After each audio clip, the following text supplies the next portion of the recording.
There's a certain kind of parenting that teaches rules without the roots. A lot of us growing up got that version of parenting, which is why when we were told not to do something, it sometimes never worked. The Bible assumes that children will feel pressure to fit into a group. Scripture doesn't try to remove that pressure, but it does teach you how to stay anchored when it shows up. Neurologically, belonging just beats morality in a child's brain. And so when kids are with their friends, the social brain lights up, and rejection can feel like danger, but fitting in feels a lot like safety. And so even a well-taught rule can collapse under pressure if the child hasn't been taught how to hold on to their identity when approval is on the line. The goal isn't to isolate your kids from influence. It's about training discernment inside influence. And that starts by teaching kids wanting to fit in doesn't make them weak. Most kids feel shame for wanting approval,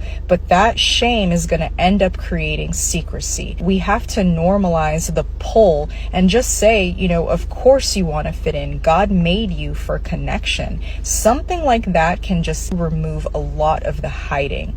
Kids also need to learn how pressure shows up in their body, what it felt like right before they did it.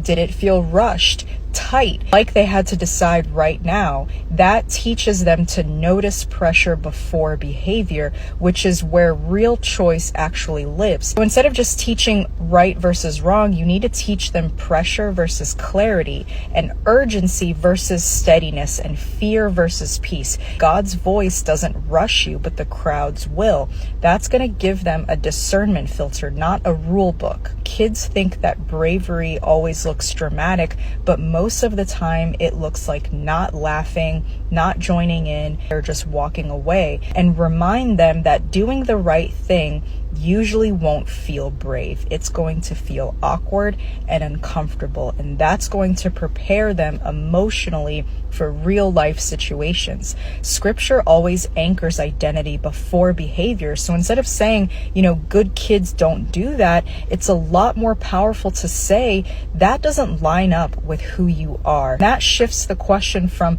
will I get in trouble to who am I choosing to be? And that is how moral resilience is formed. So many bad decisions, they're not necessarily rebellion, they're just unmentored moments. And when they don't get that, they learn through consequences instead of wisdom. Rooted people, they don't lose themselves in the crowd because they know who they are before the pressure hits. That is generational work.